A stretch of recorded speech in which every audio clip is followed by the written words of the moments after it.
एक बात बताओ कि इन्होंने देश की दलाल मीडिया अंबानी अडानी के चैनल हैं सारे के सारे, वो पौने 2 आंख वाला बाबा रामदेव जो उठक बैठक करके उसने पूरा देश लूट लिया, समझ रहे हैं, पूरा देश ही खा गया वो।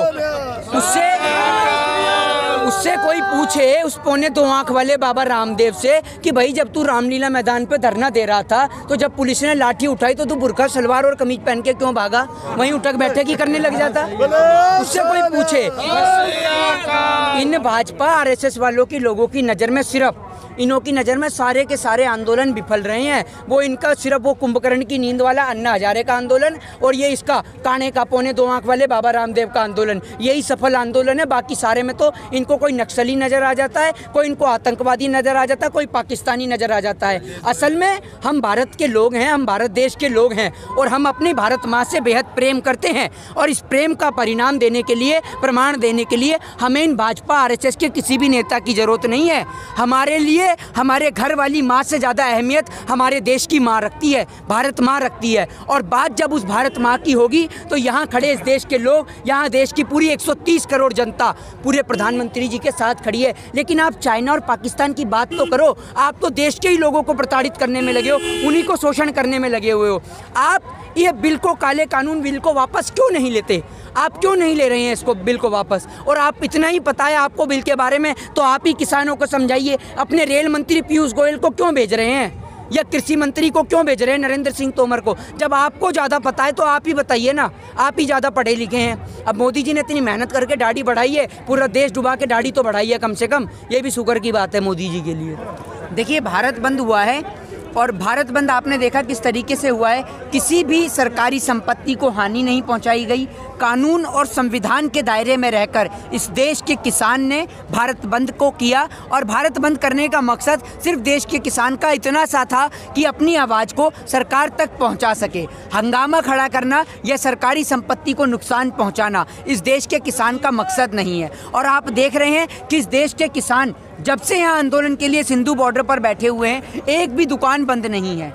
चाहे वो दुकान टूर एंड ट्रैवल्स की हो, चाहे वो खाने पीने की दुकान हो, सारी दुकान खुली हुई हैं। लोग अपनी दैनिक जीवन की दिनचर्या को शांतिपूर्ण तरीके से जी रहे हैं, उनका रोजगार, उनका काम, सब कुछ चल रहा है। लेकिन जो लोग देश के किसानों को खालिस्तानी या आतंकवादी का दर्जा देते हैं, चाहे वो हरियाणा के मुख्यमंत्री खट्टर हों, हरियाणा के मुख्यमंत्री खट्टर हों, चाहे वो अन्य लोग हों, जो देश के किसानों को खालिस्तान या आतंकवाद की श्रेणी में लाते हैं, मैं आपसे पूछना चाहता हूं कि आपको भी ऐसा लगता है क्या कि जिसका बेटा देश की हिफाजत के खातिर, भारत माँ के खातिर सरहद पे शहीद हो जाता है, क्या उसका पिता आतंकवादी या खालिस्तानी होगा? अरे अगर इस देश के अंदर आतंकवादी हैं तो इस देश के नेता हैं, जो रहते इस देश में हैं, खाते इस देश का हैं, लेकिन पसंद उन्हें पाकिस्तान की बिरयानी आती है और चाइना का झूला आता है। जो चाइना, जो पाकिस्तान हमारे देश के सैनिकों को मारता है, आप उसकी ही बिरयानी खाते हो और उसी के साथ ही झूला झूलते हो। तो आखिर सरकार का ऐसा दोगला चरित्र क्यों? और दूसरी ओर आपने देखा होगा कि किसानों को रोकने के लिए दिल्ली के कई इलाके में अघोषित इमरजेंसी, जिसे आप धारा 144 कहते हैं, वो लागू कर दी गई।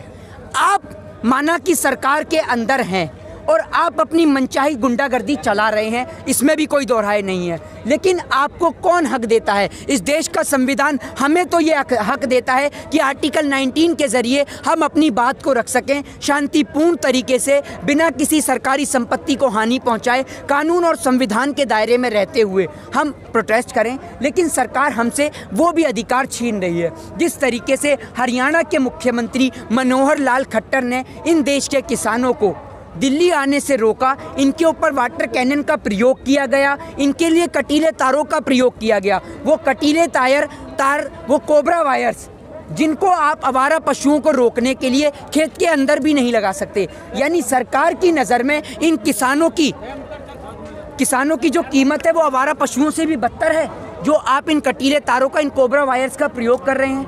इस बात का आप मुझे जवाब दीजिए। आपके और मेरी नज़र में यहाँ खड़े तमाम देश के किसान अन्नदाता हैं, लेकिन अंबानी, अडानी और प्रधानमंत्री और भाजपा की नज़र में ये लोग अन्नदाता नहीं, ये धनदाता हैं, जिनसे धन की प्राप्ति होती है।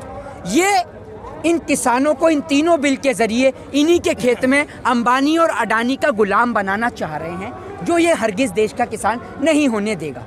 आज जो है अमित शाह ने एक वार्ता के लिए हल्का सा मैसेज दिया है कल की बातचीत से पहले, तो इसको कैसे देखेंगे? कल जो बातचीत है, देखिए बातचीत में आपको एक बात, पहली बात तो ये बता दूं, बंद कमरों के अंदर समझौते होते हैं, न्याय कभी नहीं होता बंद कमरों के अंदर। अगर न्याय देना है देश के किसानों का, तो जिस तरीके से प्रधानमंत्री जी काशी जाकर देश की जनता के बीच में इतनी बड़ी बड़ी जनसभाएं करते हैं, बिहार में जाकर चुनावी रैली और प्रचार करते हैं, ठीक उसी प्रकार जो बॉर्डर प्रधानमंत्री मोदी जी को घर से पास लगे या सूटेबल लगे, चाहे फिर वो सिंधु बॉर्डर हो, चाहे वो टीकरी बॉर्डर हो, चाहे फिर वो गाजीपुर बॉर्डर हो, चाहे फिर वो नोएडा वाला बॉर्डर हो, जो बॉर्डर प्रधानमंत्री नरेंद्र मोदी जी के नियरेस्ट हो और घर के करीब हो पीएमओ कार्यालय से, और जो उनको अच्छा लगे उस जगह पे जाके देश के प्रधानमंत्री जी देश के किसानों को ये तीनों बिल समझाएं और उनसे पूछे कि कमी क्या है, आपको इसमें क्या गलती लग रही है। क्योंकि प्रधानमंत्री जी बहुत पढ़े लिखे व्यक्ति हैं। मोदी जी को तो इसमें गलती नहीं दिख रही ना। हाँ, तो बिल्कुल उन्हें नज़र भी नहीं आएगी, बिल्कुल उन्हें नज़र ही कहाँ आएगी जब प्रधानमंत्री जी को ग्रहण नज़र नहीं आता। ग्रहण देखने के लिए उन्हें 1.5 लाख का चश्मा चाहिए होता है, तो उन्हें इस बिल को देखने के लिए न जाने कितने लाख का चश्मा चाहिए, ये भी समझ में नहीं आता। लेकिन प्रधानमंत्री मोदी जी बहुत पढ़े लिखे व्यक्ति हैं, इतने पढ़े लिखे व्यक्ति हैं कि जब वो स्कूल में पढ़ते थे तो उनका कोई क्लासमेट आज भी ढूंढे से भी नहीं मिलता। आप अगर अलादीन का चिराग लेके भी ढूंढेंगे ना, तब भी प्रधानमंत्री जी के साथ पढ़ने वाला उनका क्लासमेट नहीं मिलता। वो इसलिए नहीं मिलता शायद क्योंकि प्रधानमंत्री जी पढ़ाई में बहुत होशियार थे, और टीचर उनसे कहता था कि भाई तू तो सबसे होशियार है, तू घना होशियार बंदा है, तू तो इधर साइड में आके पढ़, सबसे अलग पढ़ाऊंगा तुझे बाद में ही। इसलिए प्रधानमंत्री जी का कोई बैचमेट नहीं मिलता। और हमारे को तो गौरव की बात है, हमारे प्रधानमंत्री जी का 56 इंच का सीना भी है। न जाने कौन से टेलर ने नापा उसका नहीं पता, लेकिन 56 इंच का सीना है भाजपा और आरएसएस के लोगों की नज़र में। देश के प्रधानमंत्री जी, आपको इतना समझना होगा कि देश का अन्नदाता जो आपका भी पेट भरता है, आपके नेताओं का भी पेट भरता है, आपके उद्योगपति, आपके व्यापारी, आपके अंबानी, आपके अडानी का, सभी का पेट भरता है। उस किसान के बारे में सोचिए, उस किसान के हित में सोचिए। जब रातों रात जीएसटी और नोटबंदी जैसे बड़े बिल लागू हो सकते हैं, जब रातों रात अर्नब गोस्वामी जैसे दलाल पत्रकार को जमानत दी जा सकती है सुप्रीम कोर्ट को खुलवा के, तो आखिर देश के किसानों के ये तीनों बिल वापस क्यों नहीं लिए जा रहे? आखिर आप कौन से मुहूर्त का इंतजार कर रहे हैं? और वो लोग जो आज किसान के जो ये बंद है, किसान ने जो बंद का ऐलान करा है, इस बंद में बता रहे हैं कि एक दिन के बंद से क्या क्या हानियां होंगी। 3 महीने 3 मंथ्स इन लोगों ने खूब ताली बजाई, खूब थाली बजाई और खूब मनोरंजन करा इन भाजपा आरएसएस के लोगों ने। उसके टाइम पे इन्होंने नहीं बोला, देश की इकोनॉमी गिर गई, देश की जीडीपी गिर गई और देश का बेड़ा गर्क हो गया। आज भारत बंद है जी, आज भारत बंद है, क्या इससे कुछ हल निकलेगा? क्या बिल वापस हो पाएगा? देखिए बिल का वापस होना तय है, क्योंकि जब तक बिल वापस नहीं होगा किसान भी अपने घर वापस जाने के मूड में नहीं है। ये बात आपको दिख रही होगी। आपने कैसे कह दिया बिल वापस हुआ? आज तक मोदी जी किसी भी बिल पर या किसी भी मुद्दे पे पीछे हटे? आप मुझे एक बात बताइए, आप भारत देश में रहते हैं या विदेश से आए हैं पत्रकारिता करने? विदेश से। आप एक बात छोटी सी मुझे बताइए, इस देश के अंदर बहुत बड़े बड़े आंदोलन चले हैं, चाहे वो आपका चिपको आंदोलन हो, चाहे वो फिर केरला का आंदोलन हो। ये आंदोलन वो हैं जिनके आगे सरकार ने घुटने टेके हैं, और मुझे पूर्ण रूप से विश्वास है कि इस आंदोलन के आगे भी देश की सरकार घुटने टेकेगी, और अवश्य और निश्चित तौर पर टेकेगी, और नहीं टेकेगी तो किसान भी वापस नहीं जाएगा। आपसे जो होता है कर लो। राशन मारा समझता नहीं, स्मृति ईरानी का भ्रम फैलाया जा रहा है किसानों के बीच। देखिए स्मृति ईरानी जी तो वो हैं जो, आपको एक बात बताऊं कि जब सिलेंडर का दाम बढ़ जाता था तो गैस सिलेंडर लेकर जंतर मंतर पे धरना देने आ जाती थी। और प्रधानमंत्री मोदी जी तो एक ऐसी वित्त मंत्री को तराश के लाए हैं जो वित्त मंत्री लहसुन प्याज ही नहीं खाती।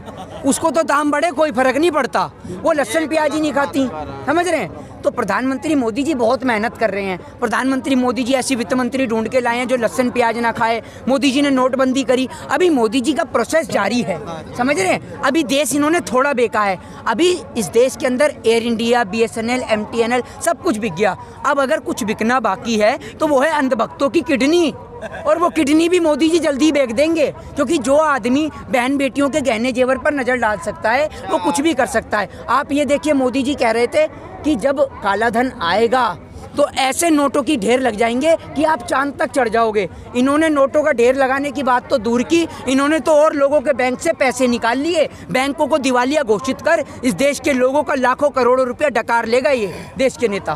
खबरों में बने रहने के लिए फोरम 4 को सब्सक्राइब करें और नोटिफिकेशन पाने के लिए बेल आइकन दबाएं।